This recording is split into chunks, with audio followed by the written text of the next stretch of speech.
Ritual para mahalin kanya ng labis-labis. Isulat lang sa inyong palad ang kanyang tunay na pangalan upang mahalin kanya ng sobra-sobra higit pa sa kanyang sarili. Kung ikaw ay left-handed, isusulat mo itong pangalan at apelyido na sa kanan. Kung right-handed ka, sa kaliwa mo isusulat. Halimbawa, sinabihan ka ng inyong mahal, ng iyong asawa, kinakasama o jowa na hindi ka na niya mahal, hayaan mo siya, pabayaan mo siya, huwag kang malungkot o matakot. Bakit? Dahil meron tayo mga paraan, mga kaswerte, lalo na kung LDR kayo at sinabihan kayo ng inyong target ng gano'n na maghiwalay na tayo, huwag kang malulungkot o matatakot sa kanya. Gawan mo ng ritual para mas lalo ka pa niyang mahalin. Dapat malakas ang paniniwala mo para madali mong mapagana ang ritual na ito. So, isusulat mo lamang sa inyong palad. Halimbawa ako, right-handed ako, isusulat ko sa aking kaliwang palad ang tunay na pangalan ni target. So, pag naisulat mo na ang kanyang tunay na pangalan gamit ang pulang panulat, sasabihin nyo paano kung walang pula. Ipagpaliban nyo muna at maghanap kayo ng pulang ballpen para magawa nyo ng tama.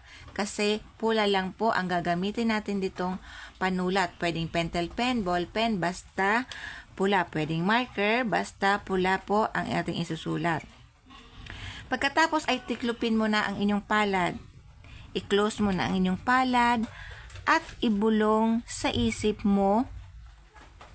Ibulong mo, banggitin mo ang kanyang tunay na pangalan at apelyido. Iisipin mo ako ng husto. Mamahalin mo ako ng labis-labis.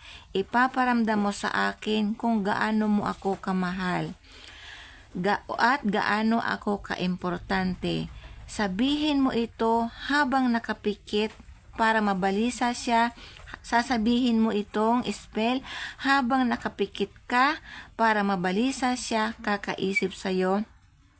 At kokontakin ka niya sa anumang paraan. Kokontakin ka niya lagi.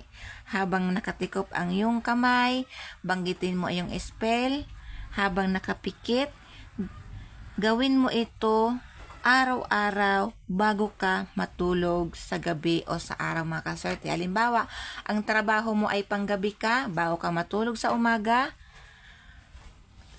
gagawin mo ito, basta araw-araw mo itong gagawin. Pasasaan ba't kokontakin ka niya at hihingi yan ng kapatawaran at hihingin muli ang inyong matamis na pag-ibig. Maraming salamat, mga kaswerte. Pakipalo po at pakishare para mas marami pong makaalam ng ganitong gawain.